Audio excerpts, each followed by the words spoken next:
ജീവന്റെ സുവിശേഷം ചാക്രിയ ലേഖനം പുറത്തിറക്കിയിട്ട് 30 വർഷം. മനുഷ്യജീവന്റെ മഹത്തായ മൂല്യത്തെ ലോകത്തിനു മുന്നിൽ പ്രഘോഷിച്ചുകൊണ്ടുള്ള വിശുദ്ധ ജോൺ പോൾ രണ്ടാമൻ എഴുതിയ എവഞ്ചേലിയും വീത്തെ അഥവാ ജീവന്റെ സുവിശേഷം എന്ന ചാക്രിയ ലേഖനം പുറത്തിറക്കിയിട്ട് 30 വർഷം. 1995 മാർച്ച് 25-നാണ് അന്ന് പരിശുദ്ധ സഭയെ നയിക്കുകയായിരുന്ന വിശുദ്ധ രണ്ടാം ജോൺ പോൾ മാർപ്പാപ്പ എവഞ്ചേലിയും വീത്തെ പുറത്തിറക്കിയത്.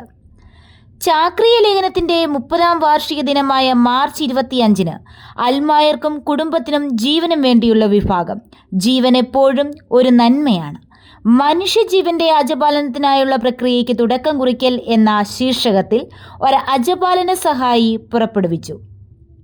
മാനവാന്തസ് ഏറ്റവും ഗുരുതരമായി ലംഘിക്കപ്പെടുന്ന ഒരു കാലഘട്ടത്തിലാണ് നാം ജീവിക്കുന്നതെന്നും അൽമായർക്കും കുടുംബത്തിനും ജീവനും വേണ്ടിയുള്ള റോമൻ കൂരിയ വിഭാഗത്തിന്റെ അധ്യക്ഷനായ കർദിനാൾ കെവിൻ ഫാരൽ പ്രസ്താവിച്ചു. മനുഷ്യജീവന്റെ അജപാലന പരിപോഷണ പ്രക്രിയ എങ്ങനെ ആരംഭിക്കാം എന്നതിന് സഹായകരമായ രേഖയുടെ ആഭിമുഖ്യത്തിലാണ് അദ്ദേഹം ഇങ്ങനെ കുറിച്ചിരിക്കുന്നത്. നിരവധി നാടുകൾ യുദ്ധത്തിന്റെയും വിവിധങ്ങളായ ആക്രമണങ്ങളുടെയും പിടിയിലമർന്നിരിക്കുകയാണ്. മനുഷ്യജീവന്റെ യഥാർത്ഥമായ അജപാലനത്തിന് രൂപമേകേണ്ടത് അനിവാര്യമായിരിക്കുന്നു. ഓരോ സ്ത്രീയുടെയും പുരുഷന്റെയും ജീവൻ എല്ലായ്പ്പോഴും ആദരിക്കപ്പെടുകയും പരിപോഷിക്കപ്പെടുകയും സംരക്ഷിക്കപ്പെടുകയും വേണം.